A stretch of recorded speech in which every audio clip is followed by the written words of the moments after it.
Nouvelle vidéo dans laquelle nous verrons comment créer des interfaces virtuelles Bridge sur un routeur microtique en utilisant le client Winboss. Mais bien avant de commencer toute configuration, essayons de comprendre ensemble ce qu'est la fonctionnalité Bridge et pourquoi l'utiliser. En réseau, l'une des différences fondamentales entre un switch et un routeur est que chaque port d'un routeur est un domaine de diffusion ou de broadcast, tandis que tous les ports d'un commutateur sont dans un seul domaine de broadcast. Ainsi, si tu as un routeur qui a 4 ports Ethernet, alors tu as 4 domaines de diffusion pour 4 réseaux différents, alors qu'un switch à 4 ports réseau a un seul domaine de diffusion, donc un seul réseau. Donc de base, deux ports d'un routeur microtique ne peuvent pas appartenir à un même réseau. Impossible donc d'agréger deux liens sur le même matériel pour la haute disponibilité ou pour une bande passante plus élevée. Alors pour pallier à ce problème, le routeur microtique dispose de la fonctionnalité Bridge qui permet de grouper deux ou plusieurs interfaces dans une seule interface virtuelle. Ainsi, les ports d'un routeur ajouté dans un bridge jouent le même rôle que ceux d'un commutateur standard. Pour comprendre davantage le fonctionnement du bridge, regarde ces deux illustrations.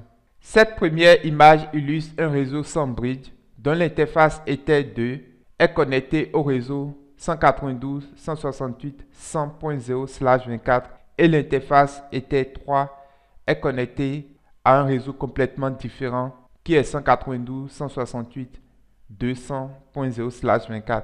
Or, dans la seconde illustration, un bridge a été créé sur le routeur microtique et qui contient les ports Ether 2 et Ether 3. Ainsi, les postes connectés à chacun de ces ports appartiennent à la même plage réseau qui est la 192.168.100.0/24 et résidant dans un même domaine de diffusion.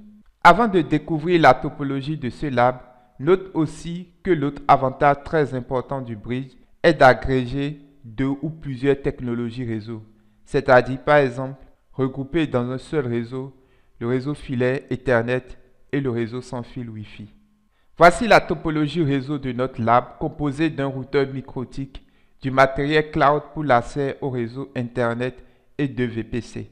Une interface Bridge sera créée et configurée sur les deux interfaces Ethernet, Ethernet 2 et Ethernet 3 du routeur dont l'adresse IP sera 192.168.100.1/24.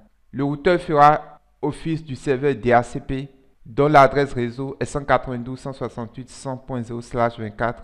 La passerelle par défaut correspond à l'adresse de l'interface Bridge et la place d'adresse à allouer aux clients DHCP, qui sont les deux VPC, seront comprises entre 192.168.100.10 et 192.168.100.50.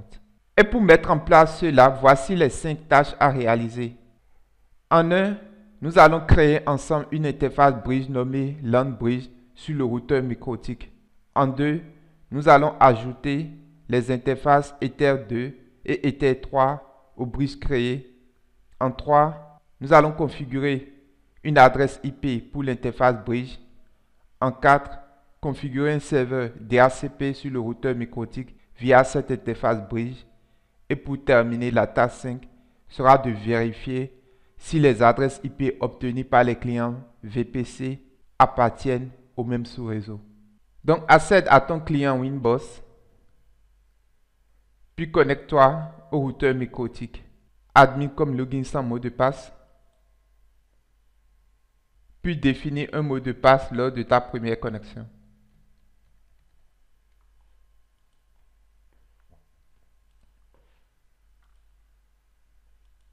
La première tâche de notre lab consiste à créer une interface Bridge sur ton routeur microtique. Pour cela, accède au menu Bridge, puis clique sur le bouton plus. Nomme ton interface Bridge à LAN Bridge et laisse tous les autres paramètres par défaut, puis clique sur le bouton Apply. Avant de fermer cette fenêtre, note ici ce paramètre nommé Fast Forward qui est activé par défaut et permet un transfert plus rapide des paquets entre les ports du routeur. Pour en savoir davantage à propos de cette technologie, vois la documentation très détaillée sur la page wiki du matériel microtique. Donc OK. Et voici ton interface Bridge nommée LAN Bridge créée. Pour ajouter des interfaces Ethernet à cette interface virtuelle bridge, pour la tâche 2, accède à l'onglet Port, puis clique sur le bouton plus. Sélectionne dans cette nouvelle interface le port Ether 2 dans ce menu déroulant, puis laisse tous les autres paramètres par défaut et note ici la présence de ce paramètre Hardware Offload, aussi important, activé par défaut, qui permet le transfert des paquets sans demande d'aucune charge au CPU. Apply, puis OK. Clique à nouveau sur le bouton plus et dans le menu déroulant interface, choisis Ether 3, puis Apply, puis OK. Ainsi, notre interface bridge comporte actuellement deux ports réseau Ethernet, à savoir le port Ethernet 2 et le port Ethernet 3. L'interface bridge étant créée, attribue-lui une adresse IP en fonction de ta topologie définie. Pour cela, accède au menu IP, puis adresse. Clique ensuite sur le bouton plus, puis ajoute une nouvelle adresse IP, à savoir la 192.168.1/24 et choisis dans le menu déroulant interface le nom défini pour ton interface virtuelle bridge, à savoir dans notre cas LAN bridge, puis Apply, puis OK. Et voici l'adresse IP configurée pour notre interface bridge. Passe à la tâche suivante au cours de laquelle nous allons configurer le serveur DHCP. Pour cela, accède au menu IP, puis DHCP Server. Clique ensuite sur le bouton DHCP Setup et l'assistant de l'outil DHCP Setup apparaît. Le premier paramètre à configurer est l'interface du routeur sur laquelle le serveur DHCP va être défini. Et dans notre cas, ça serait l'interface bridge. Puis suivant. La place d'adresse IPv4 du serveur est définie automatiquement suite à l'interface choisie. Donc Next. Définis ensuite la passerelle réseau du serveur DHCP qui correspond dans notre cas à l'adresse IP de l'interface bridge définie précédemment. Donc suivant. Voici le pool d'adresses IPv4 proposé que tu peux toutefois modifier au besoin. Par exemple, en fonction de notre topologie, c'est la .10, l'adresse de début, et .50, l'adresse IP de fin. Puis Next. Définis ensuite des serveurs DNS pour le serveur DHCP en mettant 8.8.8.8 pour le premier serveur DNS et le second serveur DNS 8.8.4.4. Puis Next.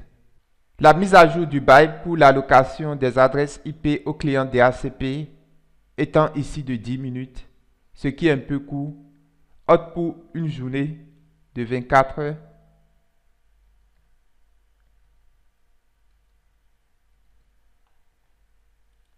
Puis Next. Et la configuration s'est bien déroulée avec succès, puis OK.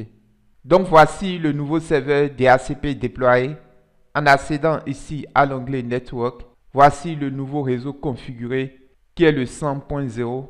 Puis en te déplaçant ici dans IP, puis Pool, tu noteras ici le pool d'adresses IPv4 créé et correspondant au nouveau serveur DHCP.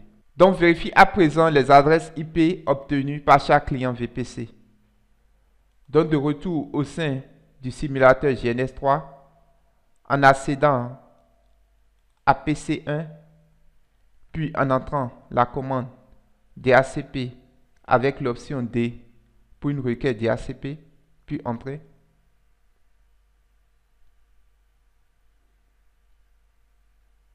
Et là, après un instant, tu noteras bien que la machine cliente a pu récupérer une adresse IPv4, à savoir la 192.168.100.50. Et dès que je fais un test vers la passerelle par défaut, la 100.1, puis Entrée, tu notes bien que la liaison fonctionne. Accédons ensuite à la console du PC PC2 DHCP avec l'option D pour la requête.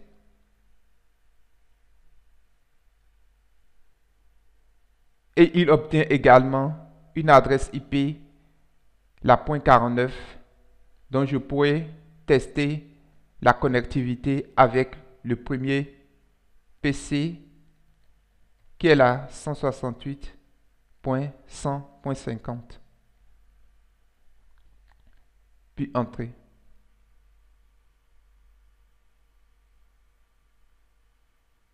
Donc là, tu noteras bien que la liaison entre les deux autres virtuels du bridge fonctionne parfaitement.